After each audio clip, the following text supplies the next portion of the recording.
There's a card table at the end of somebody's driveway. Saturday morning, hand-lettered sign at the corner. On that table, there's a coffee can with 4 chisels standing up in it like pencils, brown with rust. A hand saw leaned against the table leg with a cracked handle. A plane with no knob on the front of it. And a woman clearing out her father's garage says, "Make me an offer on the whole lot. If you want to learn how to spot the tools on that table that are worth bringing home, subscribe to the channel." And you stood there. I know you did, because I have. You picked up one of those chisels and turned it over, and you could not tell whether you were holding $8 of scrap or the best chisel you'll ever own. So you put it back, said thanks anyway, and drove home. And then Tuesday, you needed a chisel. So you did what a reasonable man does. You stood in front of the pegboard at the store, and there's a set of 5 in a blister pack for $39 with a picture of a wood shaving on the card. Or you found a beautiful new plane from one of the small American shops, a wonderful tool, $340, and closed the laptop. Both are honest choices. I've made both, but there's a third door. I'm Artie Sterling. Let me be straight with you right up front, so you know whose workbench you're leaning on. I taught high school shop class for 30 years, and before that, I was a Finnish carpenter for 10. And a school buys tools with no money at all, so nearly everything on my pegboard came out of somebody's basement. Some of it I paid $1 for. Most of it is still working. Here's the trick, and the list is just me applying it. Judge an old tool only on the parts you cannot replace. Handles, knobs, totes, the paint, the rust on the outside, all replaceable in an evening, and all of it is what makes a good tool look like junk on a card table. What you cannot replace is the casting, the saw plate, the screw threads, and the hardness of the steel. 4 things. Look at those, ignore the rest, and you'll buy right.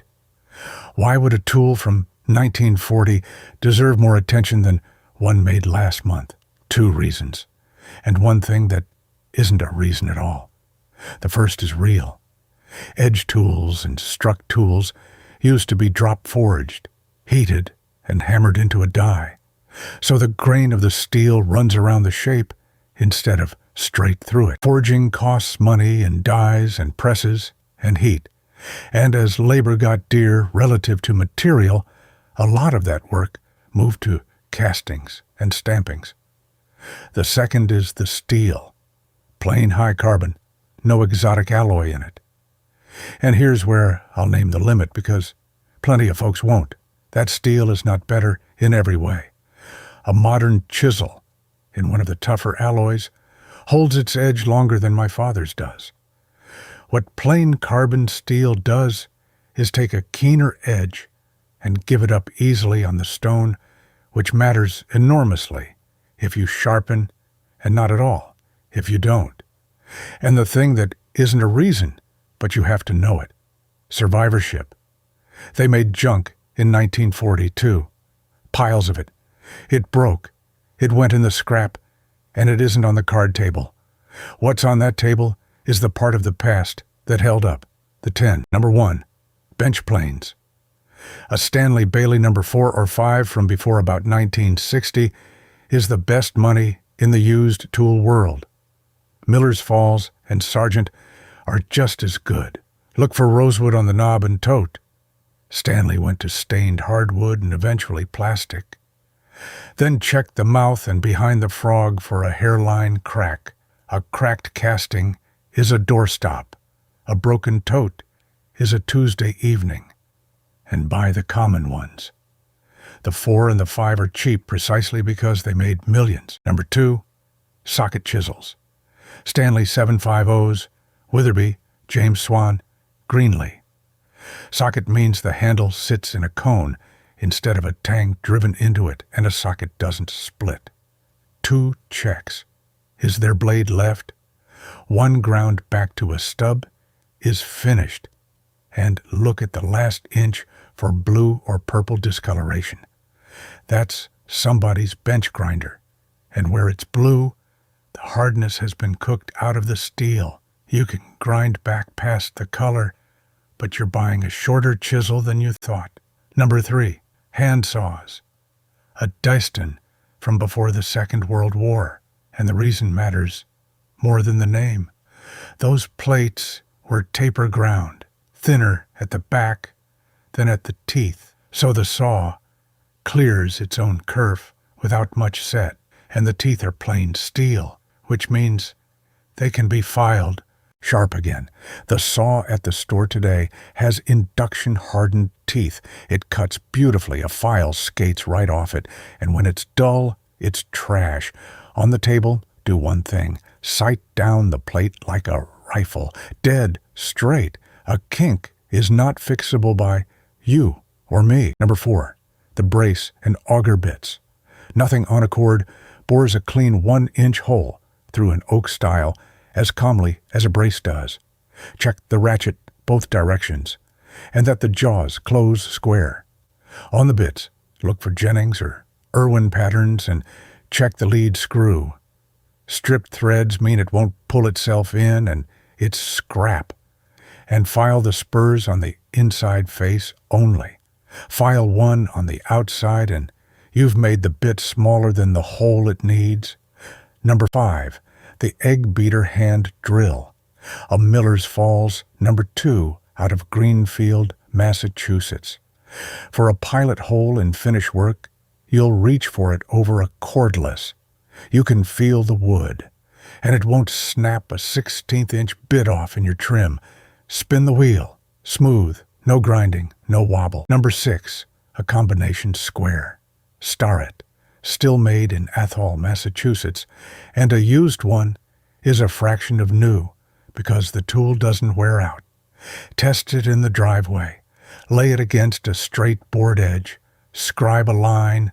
Flip the head over. Scribe again. If the lines don't lie on top of each other, it's out. And the gap is double the real error. Do that on a new square too. Plenty come out of the box wrong. Number 7, clamps. Wooden hand screws, cast iron bar clamps, pipe clamps. Nobody ever owned enough, and used ones go for almost nothing. Run every screw through its full travel feeling for a bind, and check the jaws close parallel. Number 8, a machinist's vise. Wilton, Columbian, Reed, heavy, with an Acme screw that runs smooth under load. Look underneath and along the body for a weld. That means it was broken once, and a broken vise breaks again in the same place. Number 9, sharpening stones. An old Norton India stone or a hard Arkansas will outlive your grandchildren. Caked black with old oil is fine, that cleans up. Dished is fine, that flattens. Cracked through is not. Number 10, screwdrivers. The old wooden-handled cabinet pattern, tips hollow ground and near parallel instead of tapered to a wedge. On the slotted screws in every piece of furniture in your house, that tip sits down in the slot and stays there instead of camming up and chewing the head. Nothing to inspect. Just don't let one go by. Now, the ones I would not buy used, because a list without that is a sales pitch. Files and rasps. A used file is nearly always a dull file, and you can't tell by looking. Levels, you can't see a drop, and anything with a cord and a motor whose history you don't know. And once you see that you're only ever buying the parts which can't be replaced, you start seeing it everywhere. Solid brass butt, hinges out of a house being gutted, worth more than anything in the hinge aisle, cast iron pans. Old furniture, where the question isn't the finish, but whether the joints are mortise and tenon or staples. Here's my story, and this one is on me. Around 1996, a boy in my second period saved up and bought himself a handsaw at a flea market. Beautiful old thing, brass medallion. And all semester, That boy could not cut a straight line. He'd start fine and wander. He thought he had bad hands. Said so out loud in front of the class, and I let him say it. In April, he ruined a piece of cherry he'd paid for himself and sat down on the stool and wouldn't look at anybody. So I finally picked up his saw and sighted down the plate. There was a kink in it 2/3 of the way to the toe. Nobody could have made that saw cut straight. That was my fault entirely. It takes 90 seconds to teach a boy to look down a saw like a rifle, and I hadn't spent them, and he carried 4 months of thinking he was clumsy for want of it. I never taught another semester without that check in the first week. So why does nobody tell you this? I don't think it's a conspiracy. I think it's arithmetic. There's a whole industry with a real interest in your buying a new plane, and there is nobody at all, not one soul, with a financial interest in telling you the tool you need already exists, is 80 years old, and is in a coffee can at the end of a driveway for $8. That advice can't be advertised because nobody owns it. There was never a dime in the saying of it, so it never got said. Now, the honest condition, same for all 10. This only pays if you're willing to sharpen. A new chisel sharp out of the package beats a 100-year-old one you never put on a stone. If sharpening isn't something you want in your life, buy new, buy decently, and I'll not say a word about it. And take care of picking through. Rusty steel has edges you don't see, so wear gloves. And if you tear your hand open on old iron, that's a call to your doctor, not a Band-Aid and a shrug. Handles and toolboxes painted before 1978 may carry lead paint. Never sand that dry. And a machinist's vise weighs 60 pounds, and it'll be on the ground. Ask the fellow to carry it to the truck. That's not weakness at our age, that's arithmetic too. This Saturday, when you see the sign at the corner, pull over. 4 things: casting, plate, threads, temper. Ignore the rest. And come down to the comments and tell me, what's an old trick your father or your grandfather taught you that you still use today? Mine's the saw. My father cited every saw he ever picked up in the store in front of the clerk, and I was embarrassed by it until I was about 40.